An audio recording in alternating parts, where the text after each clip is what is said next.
Halo teman-teman, dengan aku Innova Melisa. Setelah kemarin aku cerita serunya punya peliharaan lovebird, hari ini aku mau sharing cara aku pelihara ikan untuk konsumsi di rumah aja dengan media ember. Nah, ini ember-ember yang aku gunakan untuk pelihara ikan konsumsi kami ya. Yang ini jenis lele mutiara yang masih kecil-kecil. Selain lele mutiara, aku juga pelihara gurami dan lele dumbo.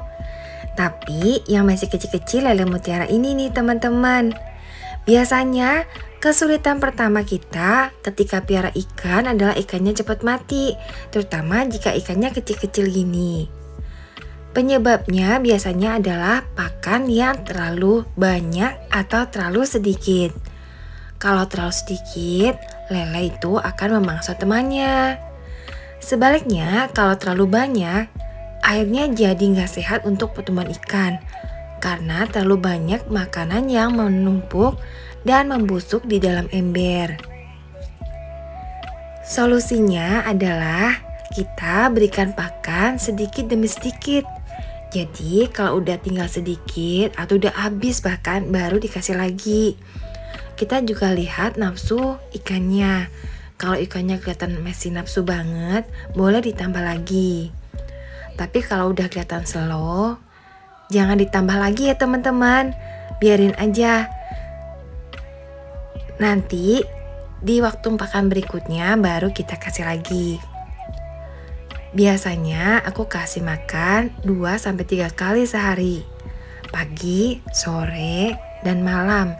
Malam sebagai tambahan aja ya.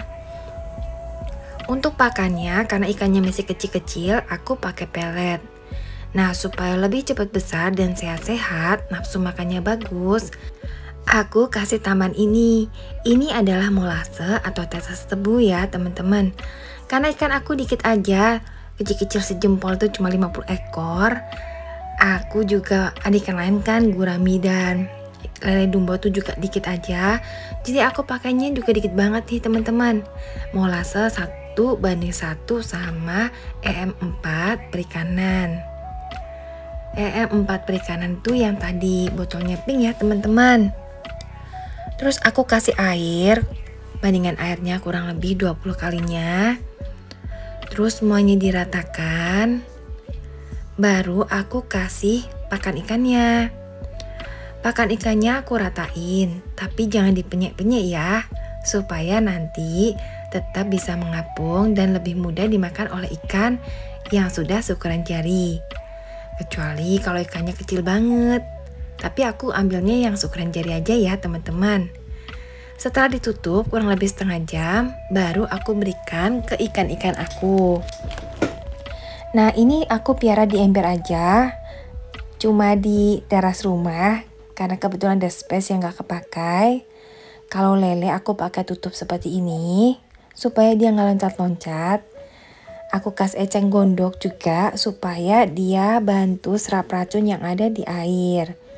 Untuk lele, embernya wajib ditutup ya, karena dia suka loncat-loncat nih teman-teman. Selain itu, supaya lebih aman dari burung pemangsa. Kalau gurami aku buka, karena seringkali aku kasih pakan hidup nih, kayak kangkung atau azolla. Jadi selain pelet, mereka aku kasih kangkung dan azolla. Ini guraminya memang pemalu teman-teman, jadi nggak begitu kelihatan ya. Ukurannya kurang lebih sekarang setelapak tangan. Kemudian ember yang ketiga ini lele dumbo. Lele dumbonya udah gede banget, udah bisa buat indukan nih teman-teman. Kalau pakai ember gini praktis banget. Selain atasnya bisa buat tanam tanaman kayak gini, juga kita nggak perlu oksigen ya, khusus untuk lele dan gurami. Kalau nila itu tetap harus oksigen, jadinya aku nggak piara nila. Oh ya, guraminya selain aku kasih azolla dan kangkung serta tanaman alami gitu, aku tetap kasih pelet karena mereka masih kecil-kecil. Jadi supaya makin lengkap gizinya aku kasih pelet. Nah, ini lagi nggak mau makan. Kalau misalnya lagi nggak mau makan gini, nggak usah khawatir teman-teman. Ini karena dia udah kenyang makan azolla atau kangkungnya. Jadi mesti satu-satu ya, gantian gitu. Kalau lagi dikasih pakan alami, peletnya dikurangin. Atau kalau mau kasih makan pelet, itu jangan dikasih kangkung atau azolla dulu. Apa sih pertimbangan aku sehingga aku mau piara ikan konsumsi sendiri di rumah? Yang pertama itu aku senang berkebun, aku suka berternak juga. Jadi airnya dari ikan ini bisa aku pakai untuk pupuk tanaman. Jadi sekalian gitu lah teman-teman, sesekali kan perlu dikuras nih. Kalau misalnya airnya udah berbau atau udah terlalu keruh gitu, aku perlu kuras. Lah airnya itu bisa aku jadikan pupuk tanaman. Jadi airnya nggak mubazir gitu, air bersih langsung siram tanaman kan juga kurang nutrisi. Nah, dari pupuk itu aku juga bisa panen sayur-sayuran yang bisa aku konsumsi sendiri di rumah. Walaupun beli sayuran tuh murah, tapi kalau panenan sendiri itu sesuatu ya. Buat aku sih gitu. Jadi buat hobi ala-ala gitu di rumah. Pas lagi suntuk sama kerjaan, aku bisa berkebun atau kasih makan ikan. Ngasih makan ikan itu juga bikin aku senang, anak-anak juga senang. Mereka juga bisa belajar bagaimana perkembangan tumbuhan dan juga hewan-hewan yang kami pelihara. Yang keempat pastinya hemat uang bulanan belanja ya untuk dapur. Jadi bahan-bahan makanan banyak kehemat karena dihasilkan sendiri. Dan relatif lebih sehat karena organik semua ya. So, dengan menghemat itu lumayanlah bisa nabung dikit-dikit. Bisa untuk sekolah anak, bisa untuk jalan-jalan, bisa juga untuk nabung, kayak beli emas gitu.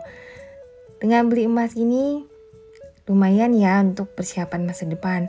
Karena kita nggak pernah tahu masa depan itu ada apa. Dan nggak tahu juga besok sekolah anak semahal apa, kita nggak pernah tahu. Kita juga bisa beli perhiasan juga selain logam mulia yang batangan.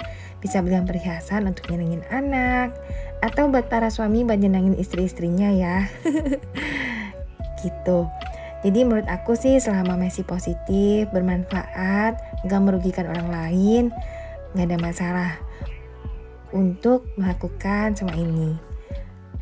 Oke teman-teman, sekian dulu sharing dari aku. Semoga bermanfaat ya. Terima kasih sudah nonton. Jika ada yang mau ditanyakan, boleh tuliskan di kolom komentar ya. Aku usahakan untuk jawab semua pertanyaannya. Sampai ketemu lagi. Dadah.